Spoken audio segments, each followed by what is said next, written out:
Hop, tu roules sur le boulevard BD, cet album est fait pour toi. L'année fantôme.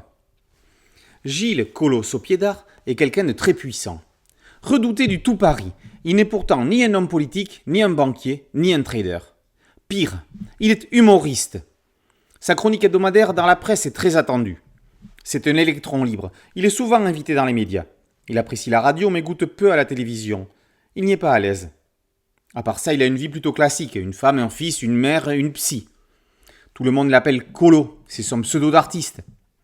C'est peut-être cela qui l'a permis de s'affranchir du poids de l'identité familiale, vécue comme une malédiction. Y aurait-il un lien avec son enfance ?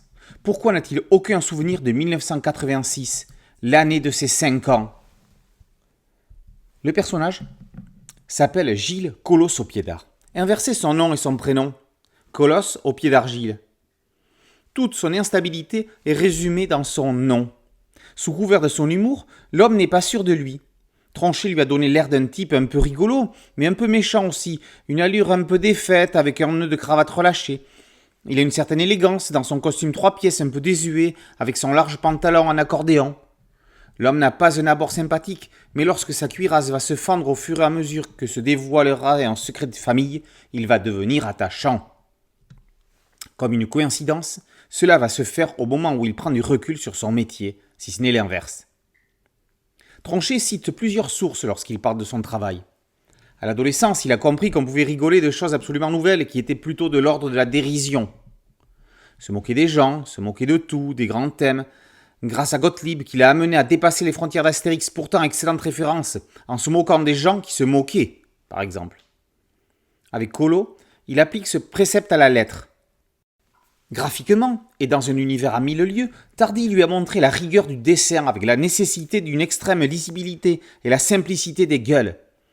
Comme les gueules de Tardi, celles de Tronchet sont composées de très peu de traits. Dans un autre style, Villemain, avec sa liberté, son absence de limite et de filtre, son côté sale gamin, lui a ouvert un second chemin. Le trait de Tronchet est équidistant de ceux de ses 2 maîtres. Qui mieux que François Morel pouvait préfacer cette année fantôme ? L'humoriste poète est le roi de l'humour-émotion, qui est la définition de ce livre.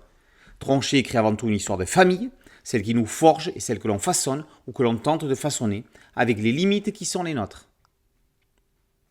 L'année fantôme, par Tronchet, est paru chez Dupuis dans la collection Air Libre. Boulevard BD, c'est un site dédié, un podcast audio et une chaîne YouTube. Merci de liker, de partager et de vous abonner. A très bientôt sur Boulevard BD. Ciao.